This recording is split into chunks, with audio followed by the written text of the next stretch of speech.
welcome back. It's Easter Sunday and we are planting our plum trees. So what I did, because the soil back here is kind of heavy, a little heavy, but it also stays very wet in the spring, is I built these boxes out of 2x10s, just plain old 2x10 lumber. They're 2 feet by 2 feet and 10 inches high. And I filled it with a mixture of compost and topsoil, sort of mixed it up in there.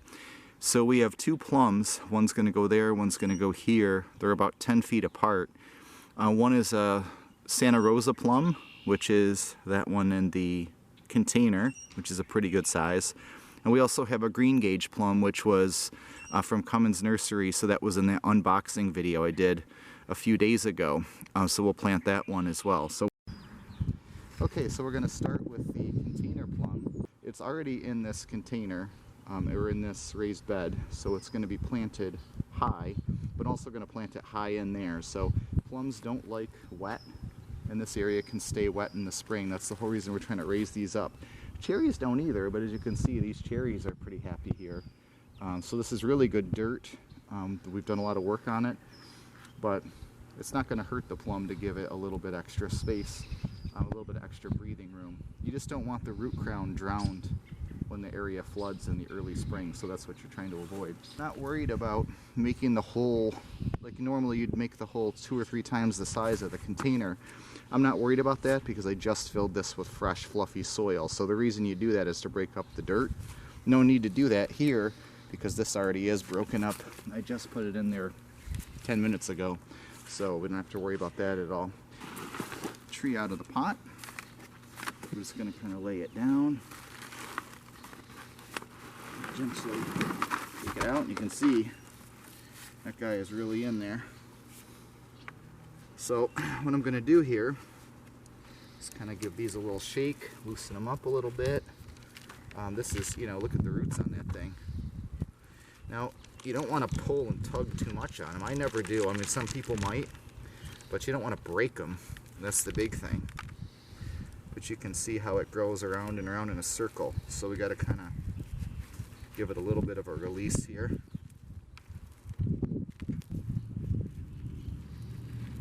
I usually buy the trees bare root, but this one looked really nice.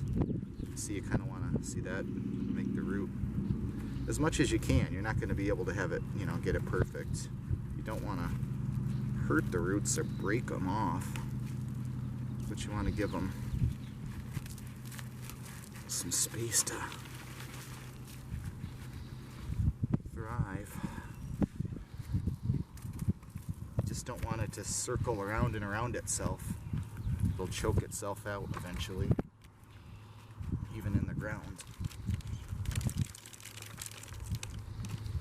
Most likely it's gonna branch right out. So this is one of the reasons, look at all those nice feeder roots there. This is one of the reasons why fabric pots are really nice, because the tree won't do that. It'll hit the edge and branch.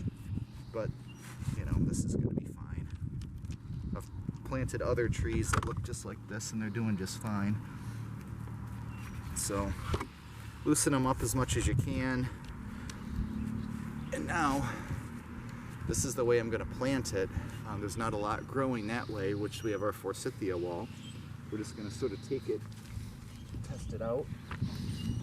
That's a little well right there. We want to plant it high, so we're going to come in and put a few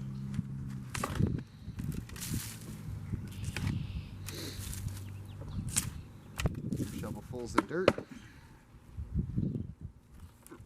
Kind of gently place it again. Now that's about perfect right there, height-wise. See, it'll be the crown is here. It'll be above the top of the planter.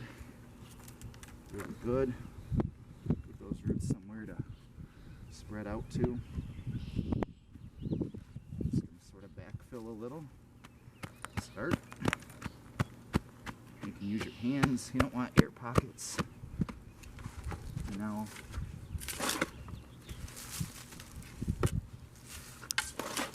this is just a mixture of our topsoil and compost. It's actually a mixture of a bunch of different things.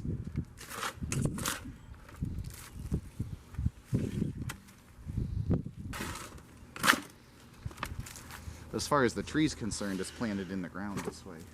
Because those roots will go down, you know, 10, 15 feet in the ground when the tree's mature.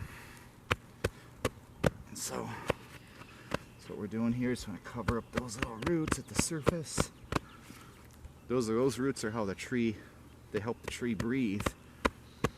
So you don't want those submerged in water mostly. Looks pretty good. Now hopefully it's straight. That's like a 7-foot tall tree, and it was in a 7-gallon nursery pot, just to give you an idea. I'm going to take this original kind of mulch.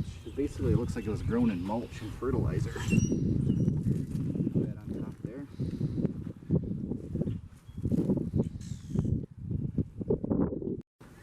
Okay, so now we have our Green Gage plum. So this is the reason why I tend to like planting bare root trees better, for a lot of things, not for everything. Look at those roots, how nice and stretched out they are. You don't have any of the issues you had with the container one. This we're just going to set in the ground and plant. Okay, so we have it kind of placed where we want it in the planter. Kind of want to put it toward the front because we have this wall of forsythias back here. So we're just going to put this here, kind of gently get these roots covered. Unlike tomatoes and a lot of other things, you don't want to plant these super deep because you don't want to bypass the graft. That's what will happen. So that you definitely want above the soil. But plant a tree high is never going to hurt it. But first we'll get some more dirt in here.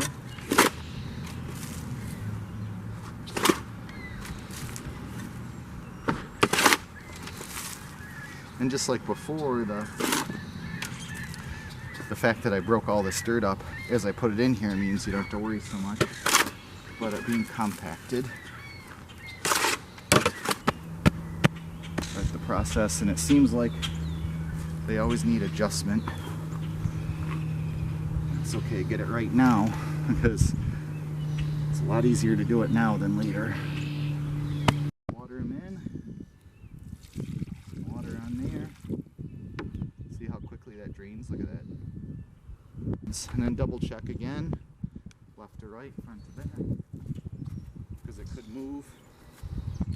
And that looks good. So we'll water in our other one. A different container grown tree, you're not going to see as much shifting. See all those feeder roots on top.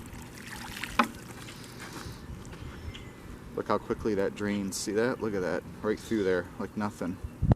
It's exactly what you want. We'll recover these feeder roots a little bit. This is just to get this thing set. Runs right out of there. So we're just going to come in like this. Now we got a real good setup, just like that. Look at that caliper of that thing, is really impressive. See how it does. Final check, left to right, looks good. Front to back, looks good. And again, purposely, sometimes we have a tree that's a little bit asymmetrical. There's not a lot growing here, which is fine because we've got this line of forsythias. You want all your growth left to right, up, and in the front. So these trees, I mentioned with the peach tree, your trees can serve more than one purpose. And so these do the same thing. These are a screen for added privacy, but they're also going to be fruit trees. So they do two things. If you plant a maple tree here, you just get a screen. This is going to give you a screen and fruit. So thank you for watching our tree planting video. We have our 2 plums right here. They're in between a cherry tree that we planted in 2018. This is a Rainier. So this is going to end up being a stone fruit, wildflower, and forsythia garden. This kind of gives you a sense of what it looks like here. Again, cherries don't like wet feet either, as they say, and these are just right in the ground. They've been here since 2018, so 18, 19, 20, 21, this is their 4th year. They're doing really well. You can see, look at all the buds on that thing. We have a Rainier cherry here. Here is our Santa Rosa plum that we just planted. That one has a raised bed. This is our Green Gage plum. also planted today, raised bed. And this is a black Tartarian cherry. It was planted at the same time the Rainier was, 2018. And look at that thing. Nice and tall, really healthy. So again, think about if your trees can serve more than one purpose. In this case, they serve as a screen, a stone fruit screen, and also food. So here's our forsythia here. There's a lane in the middle where it's open, and we have all sorts of perennial flowers and bulbs and wildflowers in here in the middle. And in the front we have cherry, plum, cherry, and two little pawpaw trees right here, two seedling pawpaws to kind of round out the stone fruit. So we've got 6 stone fruit trees, some wildflowers and bulbs and perennial plants that all flower, and then our row in the back, our screen of forsythias. So thank you for watching our plum planting video, and if you enjoy our content, please subscribe.